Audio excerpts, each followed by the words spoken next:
Shalom Bapak Ibu Saudara yang dikasihi Tuhan. Seri pengajaran hari ini berjudul Cepat Tanggap. Saudara, salah satu kisah tragis yang dicatat di Alkitab adalah kisah daripada Lot dalam Kejadian 19. Tragis, karena kita tahu akhirnya istri Lot menjadi tiang garam. Lot memang bukan orang jahat. Di antara orang-orang di kota Sodom Gomora, Lot orang baik. Buktinya ketika dua utusan Allah datang ke tempat mereka, tidak ada seorang pun yang mempedulikan kecuali Lot. Lot tunduk. Alkitab berkata bahwa Lot sujud dan mengajak kedua tamu tersebut masuk ke dalam rumahnya. Kejadian 19 ayat 1-2. Lot juga mempertaruhkan nyawanya, ayat 5-7. Dalam kisah itu, kedua utusan Allah sudah mendesak Lot untuk segera meninggalkan rumah. Namun, kalau kita teliti, kedua utusan ini pada mulanya tidak memaksa, ayat 12. Tetapi, ketika keadaan mendesak, maka kedua utusan itu memaksa Lot untuk segera meninggalkan Sodom. Akhirnya memang Lot dengan dua anak gadisnya dan istrinya meninggalkan Sodom Gomora, ayat 15-16. Tetapi kita tahu kisah Lot ini, bagaimana istri Lot akhirnya menjadi tiang garam. Kenapa? Karena Lot bersikap lambat dan tidak bereaksi dengan cepat, tidak cepat tanggap terhadap kedua utusan Allah itu. Coba, seandainya sejak semalam ketika Lot diberitahu oleh kedua tamu itu, ia cepat tanggap dan segera pergi dari rumah itu, maka tidak akan pernah terjadi bencana atas keluarga Lot. Istrinya tidak menjadi tiang garam dan tidak terjadi hubungan yang tidak patut antara Lot dan dua anak gadisnya. Tapi semua sudah terjadi, saudara, dan Lot membayar mahal atas sikap lambatnya itu. Dan ini harus kita perhatikan secara serius. Bukankah kita juga tahu bahwa hidup ini ada ujungnya dan kita ada dalam perjalanan waktu? Kita juga tahu bahwa yang namanya kematian itu merupakan kepastian dan bisa terjadi kapan saja. Bahkan tak seorang pun tahu hari kematiannya. Kita juga tahu bahwa setelah kematian kita harus mempertanggungjawabkan setiap perbuatan kita di hadapan pengadilan Allah, apakah itu yang baik atau yang jahat. 2 Korintus 5 ayat 9-10. Saudara, hidup ini ada perhitungannya, tidak gratis. Namun, pertanyaannya, seberapa banyak di antara kita yang betul-betul memperhatikan fakta ini? Betul-betul cepat tanggap?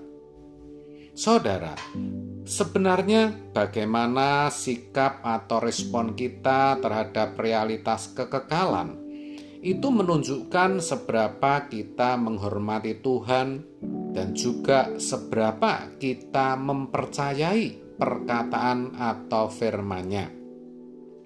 Kalau kita tidak mempercayai perkataan Tuhan, itu sama saja dengan tidak menghormati Dia.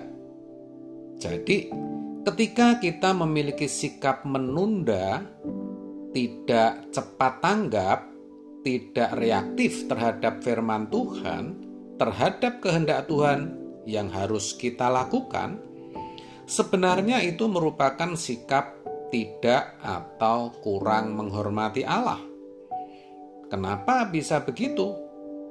Karena yang kita mau, kita itu bisa dikembalikan ke rancangan Allah semula, menjadi manusia sesuai kehendak Allah, diperkenan menjadi anggota keluarga kerajaan Allah. Ingat saudara, keagungan dan kemuliaan Tuhan memang tidak dapat kita bayangkan saat ini. Tetapi betapa ngerinya kekekalan seseorang yang terpisah dari hadirat Allah selamanya, itu juga sama, tidak bisa kita bayangkan saat ini, kecuali kita mengalaminya nanti. Sementara itu, waktu terus berjalan, tetapi satu kali pasti berhenti. Alkitab berkata, siapa dapat menambah sehasta saja waktu umur hidupnya? Matius 6 ayat 27. Tidak ada, bukan? Dan itu sebenarnya mengerikan, saudara. Masalahnya, kepada siapa kita percaya?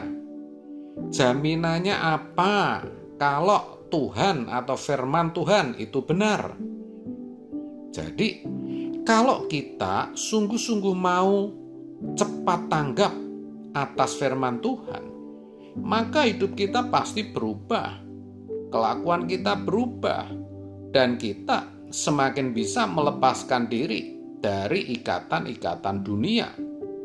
Dengan demikian, kita makin layak berjalan bersama Tuhan. Dan itulah tujuan hidup yang benar. Itulah yang dimaksud Tuhan Yesus. Kita harus sempurna seperti Bapa. Yang jadi masalah, mengubah hidup ini memang tidak mudah. Maka Tuhan Yesus berkata, kalau kamu tidak bertobat dan menjadi seperti anak kecil, kamu tidak masuk surga. Matius 18 ayat 3. Bertobat artinya berbalik. Kalau dalam bahasa Ibrani syub, bahasa Yunani metanoia, artinya perubahan atau pembaharuan pola pikir. Maka kata anak di dalam teks itu adalah paidion, artinya anak usia 7-14 tahun, usia yang efektif untuk dididik. Jadi ada, saudara, satu masa, satu periode ketika seseorang itu bisa efektif untuk dididik.